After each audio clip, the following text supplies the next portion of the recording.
Hello po mga ka-friendship kong tunay. Kumusta po kayo dyan? Kumusta? Magandang hapon po sa ating lahat. Si Lola Ngani Baya ay nagbumabati sa inyo ng magandang araw. Saan man kayong panig ng mundo naroon ay sana po mag-ingat tayo sa araw-araw na pala. Parang ngayon ay makulimlim na ang panahon. Parang baka umulan na. At makulimlim na, sobrang banas na pati. Mabaras na mga kaibigan, mga ka-friendship kong tunay. Baka maulan na ito. Ang inaantay namin ng ulan. At sobra na talaga ang kabanasan.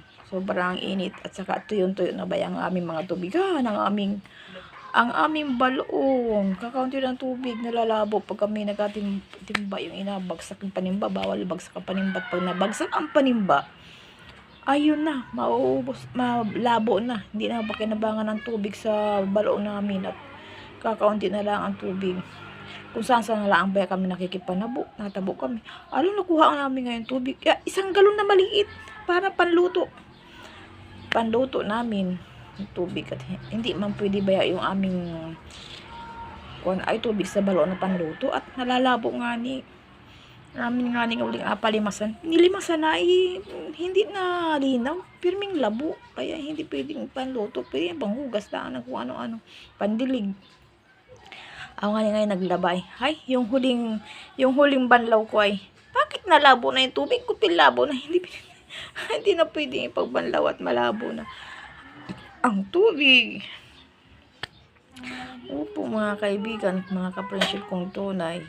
So, si Lola Ngani Baya ay nalulumbay. Nalulumbay at hapon na naman baya mga kaibigan, mga ka-friendship kong tunay.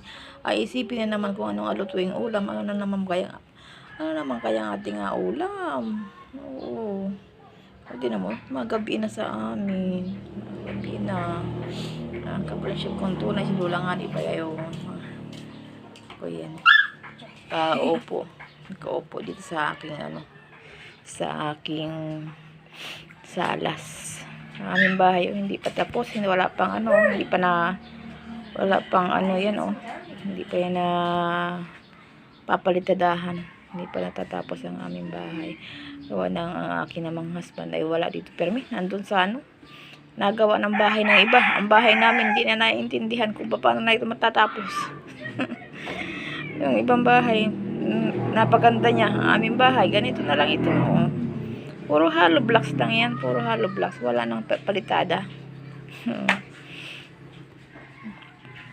Ngayon ay araw ng linggo. Si Lola Ngani Baya ay masakit na naman ang baraso. Ako'y naglaba ng kainamang laba. Dami kong nilabhan. At mano-mano na naman at sira ang timer ng aking washing machine. Ay masakit ang baraso ni Lola Ngani Baya ng kalalaba. Kay higit ng timba ng tubig sa balon. Ay 3 meters. Oo. 13 meters ang aking lubid. Ang lalim ng balon. Paghatak ko ng bawat hatak ko noong lubid ay siyempre mabigat yung panimba ng tubig at may laman. Kulpi talagang sakit naman ganito ko pa. Ito. Paminsan ba ito talagang hindi ko maiangat, hindi ko maitaas itong akin hindi ko maitaas ang aking siko. Ang aking hindi ko maitaas. Oo. Baka friendship kong tunay. Si Lola Ngani Baya ay pinanambayang pero yung Lola Ngani Baya naiinip ng kainamang inip. Wala dito si Juan. Wala din si Lolo Panot.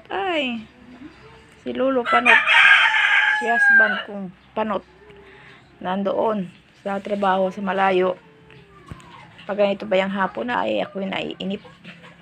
Naiinip na paghapon kaya ako'y nag-aalaga din ng mga manok at para alis ng inip.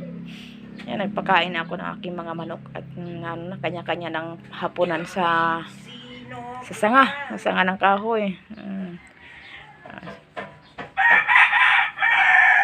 Kaya lang ngayon, sa sobrang init Baya. Wala ba natira sa aking mga sisiw? Oo. Sayang Baya lang lahat ng aking sisiw. Siguro sobrang init ng panahon. Masama din pala yung sobrang init ng panahon sa mga manok, sa mga sisiw. Nagkakamatay ang aking mga sisiw. Isa lang natira, awang kung mabubuhay pa yun. At gabi halos ay hindi na makalipad yung inahin bagay nalipad doon, pumunta doon sa sanga at apahaponin na sila, pati yung kanyang anak mahapon sa sanga ng kahoy. Ay hindi makahapon yung kuhan, parang mahina naman yung isang sisiyo. Awan ko nang kung mabubuhay bagay yung sisiyo na yun. Kung maintindihan kung mabubuhay ang aking mga manok. Itong kabila kong baraso, hindi naman nasakit. Hindi naman nasakit. Itong kanan kong baraso ang masakit. At ito ang namumwersa sa trabaho. Ay bukas may pasok na naman si Lola nga ni Baya. May pasok na naman ako sa opisina. Ako ang Baya hindi nakapasok ng 2 araw talagang. Ako may nahihiyang pumasok ng aking kamay ay nakaganyan. Hindi ko may ibaba, nakaganyan lagi. At pag inababa ko ay masakit. Parang walang kagalaw-galaw. Ay nakakahiya man, parang zombi. Kaya kaya sabi ko yung hindi muna ako mapasok ko talaga ako parang talagang ako inalagnat sa sakit ng aking baraso palibasa ng Baya kita ay nagakaedad na.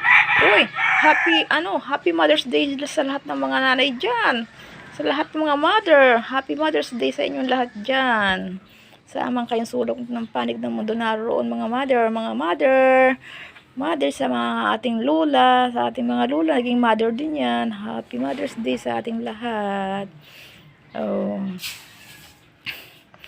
Kupi pa yan banas. Talagang maulan. At kupi yung banas.